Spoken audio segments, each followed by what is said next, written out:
Y is it necessary कि अगर कोई अच्छा कम्युनिकेटर है तो उसकी लिसनिंग स्किल अच्छी होनी चाहिए? Listening skills are the way to help you listen something more effectively as in कि उसका कोई बेनिफिट भी हो, सिर्फ टाइम नहीं गुजारना है या बात को ख़त्म नहीं करना है, आपको इसी इंटेंशन से सुनना है कि आपको कुछ सीखने के लिए मिलने वाला है। Listening is like learning, active listening is like learning, otherwise कोई फ़ायदा नहीं है उसका। An attentive listener stimulates better speaking by the speaker. एक बेनिफिट तो ये है कि अगर जो एक्टिवली सुन रहा होता है तो वो मैसेज बहुत जल्दी ग्रास्प कर लेता है। A good listener learns more than an ordinary listener. एक ऑर्डिनरी लिसनर से अच्छा लिसनर चीज़ें ज़्यादा जल्दी पिक कर लेता है। A good listener learns to detect prejudices, assumptions and attitudes. ये बातें कोई बोल तो नहीं रहा होता, लेकिन कैसे पता चलता है? उनके आइडिया से। किसी के आइडिया सुने, then only you can figure out के कहाँ से आ रहे हैं, राइट? पीछे स्टोरी क्या है, वो सोच क्या रहे हैं, किन आइडियोलॉजी के ऊपर एक्ट आउट कर रहे हैं।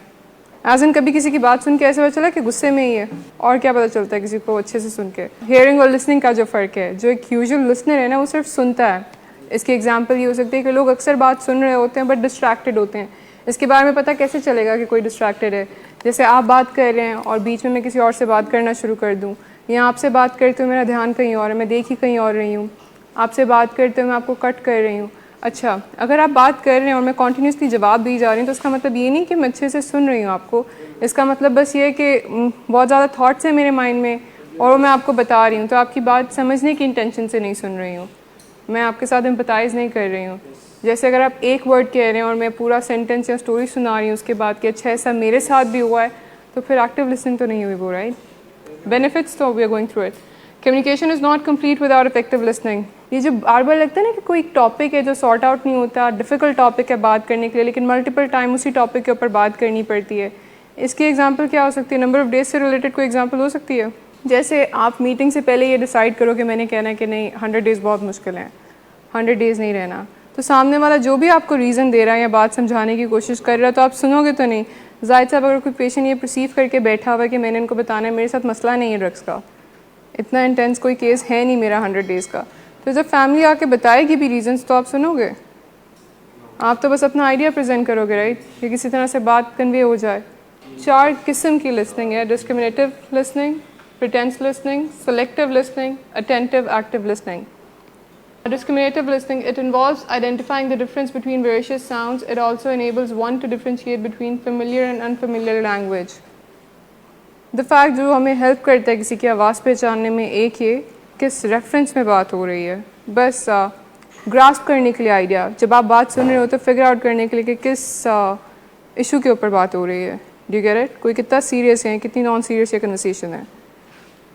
Active listening is a communication technique used in counseling, training and conflict resolution. Counseling, training और conflict resolution में active listening क्यों यूज़ की जाती है? Counseling में active listening की importance क्या है? एक तो ये obviously कि patient hardly जब resistance इतनी show कर रहा होता है, वो open up नहीं कर रहा होता, नहीं figures out कि कोई सुन रहा है, तो they'll open up. Secondly, when they know कि ये मुझे बगैर judgment के सुन रहे हैं, तब ज़्यादा easy होगा ना किसी के लिए open up होना कि अब ये मुझे judge नहीं कर रहे हैं। ऑल्सो बहुत सारी चीज़ें होती हैं जो आप बात करते हुए आपको ख़ुद भी नहीं पता होता कि पीछे बॉदर क्या कर रहा है, तो अगर कोई अच्छे से सुन रहा है आपकी बात, वो आपको ये चीज़ें आइडेंटिफाई करने में हेल्प कर सकता है कि मसला एक्चुअली ये है। काउंसलिंग तो समझ आता है, इट्स अ गिवन थिंग कि एक्टिव लिसनिंग के बगैर हेल्पफुल नहीं हो सकती, राइट? काम ही है, कम्युनिकेशन ही है, कम्युनिकेशन के थ्रू आपने किसी को हेल्प करनी है, तो बहुत ज़्यादा ज़रूरी है आपके लिए समझना कि what is the other person going through, वो सोच क्या रहे हैं, मसला कहाँ पर है। कॉन्फ्लिक्ट रेजोल्यूशन में एक्टिव लिसनिंग किस तरह से हेल्प करती होगी? कॉन्फ्लिक्ट रेजोल्यूशन इसीलिए कि सिर्फ अपना मसला तो हमें पता होता है कि हम किस मसले के साथ बातचीत करें ना, सामने वाले की डिफ़िकल्टी समझना बहुत ज़्यादा ज़रूरी होता है, सो दैट चीज़ें जल्दी सॉर्ट आउट हो सकें। चलें, इन दोनों चीज़ों में समझ आ गया। ट्रेनिंग में एक्टिव लिसनिंग का क्या काम है? ट्रेनिंग के लिए तो मीर शहाब साहब अच्छे से आएँ, आराम से बोल के चले जाएँ। ट्रेनिंग में एक्टिव लिसनिंग का क्या रोल है? यस, ताकि पता चल सके कि डिफ़िकल्टी क्या है, चीज़ें क्लियर हो रही हैं या नहीं है। जैसे यहाँ पे फॉर एग्जांपल बात करते वक्त किसी से क्वेश्चन ही नहीं किया जा रहा है, इंगेज ही नहीं करवाया जा रहा है, तो कैसे पता चलेगा कि सब एक पेज पे हैं, ये सबको कोई चीज़ क्लियर हो गई या डिफ़िकल्टी कहाँ पे, राइट? वन वे कम्युनिकेशन तो नहीं है, टू वे है। ग्रुप्स और क्लासेस में भी टू वे कम्युनिकेशन हो रही होती है, right? Pretentious listening would be it involves more hearing than listening. It means pretending through facial expressions that one is listening when actually one is not.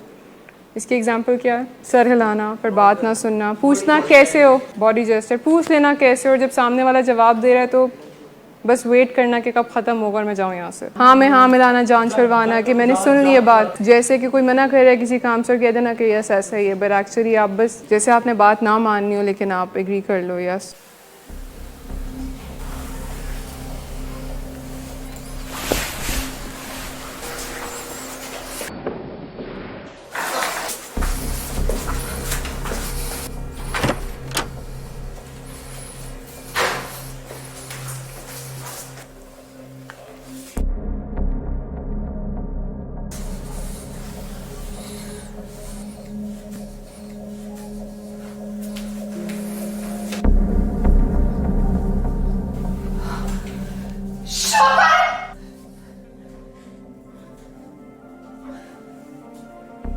शराब नोशी की वजह किरदार की खराबी नहीं, मूड की खराबी है। शराब नोशी कभी भी नशे की बीमारी में बदल सकती है। नशे की बीमारी हर स्टेज पर काबिले इलाज है। मदद हासिल कीजिए, क्योंकि वो ऐसा नहीं करेगा।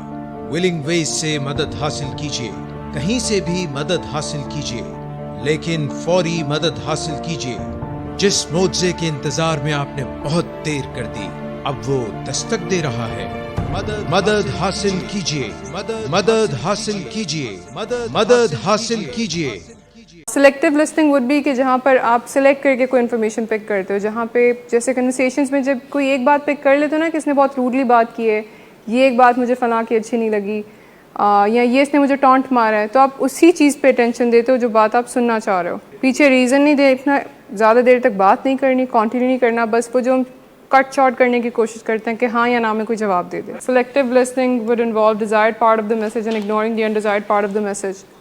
इसकी एग्जांपल ये हो सकती है कि उस चीज़ को पिक कर लेना जो आपकी मर्ज़ी की हो, और जो आपकी मर्ज़ी की ना हो प्रिटेंड करना कि सुना नहीं है, यहाँ टेंशन है देना। अक्सर ऐसे होता है, कुछ लोग को ने ये चीज़ सीखी हुई है, जो इन्फॉर्मेशन उनको अनकंफर्टेबल फील करवाती है वो प्रिटेंड करते हैं कि उन्होंने सुनी नहीं है, तो उस पर रिस्पॉन्ड नहीं करते हैं। क्या active listening is the only one जो हमने प्रैक्टिस करनी है। बाकी अगर आप प्रैक्टिस कर रहे हो तो आप एक अच्छे कम्युनिकेटर नहीं हो, लोग आपसे कंफर्टेबली बात नहीं कर सकेंगे, आप लोगों की बात समझ नहीं सकोगे। सोल्यूशन जल्दी निकल सकते हैं चीज़ों के अगर आप अच्छे से सुन लो।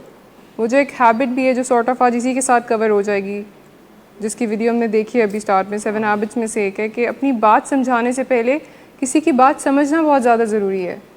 किसी की बात आप समझ लो तो आपको पता है आप किस डायरेक्शन में जा रहे हो, आप उनसे बात क्या करना चाह रहे हो। Active listening is actively absorbing the information given to you by the speaker, showing that you are interested. सबसे पहले तो ये कि जब कोई बात कर रहा है तो उसको फुल अटेंशन देना कि आप बहुत इंटरेस्ट के साथ उसकी बात सुन रहे हो।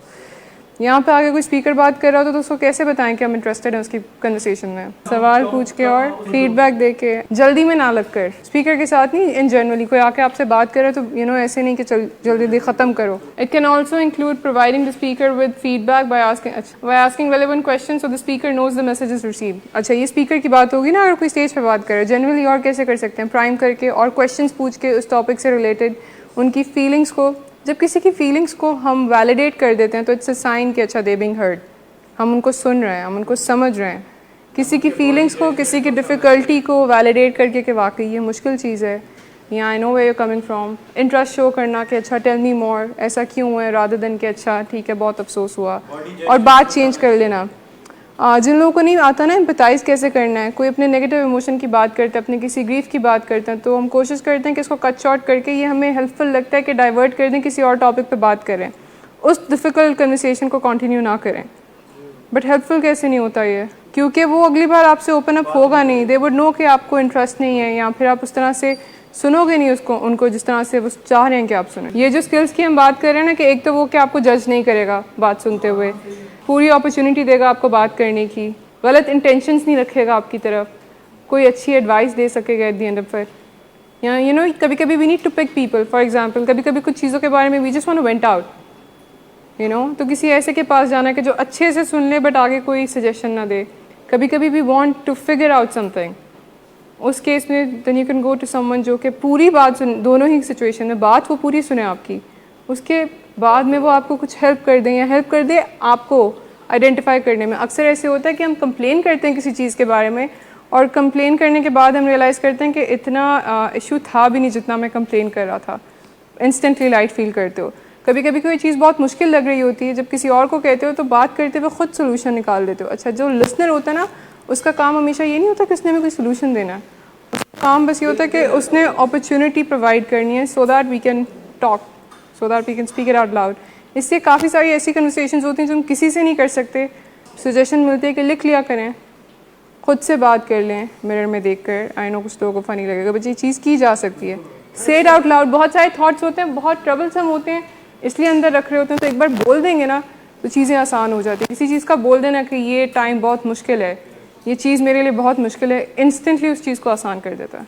चलें ठीक है, लेकिन जब हम देख रहे हैं कोई गालियाँ निकाल रहे हैं, गुस्सा कर रहे हैं, तो पीछे रीड क्या कर रहे हैं, पीछे मैसेज क्या है? In active listening, it is important to learn to summarize and reflect smoothly without appearing to mimic or repeat back in a robotic fashion. Useful phrases are, as I understand it, what you're saying is, so your point is that, summarize कर देना किसी की बात पूरी होने के बाद, paraphrase कर देना.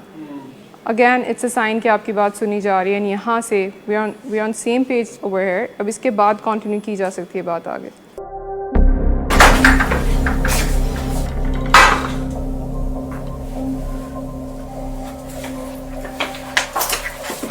आज फिर भी कराया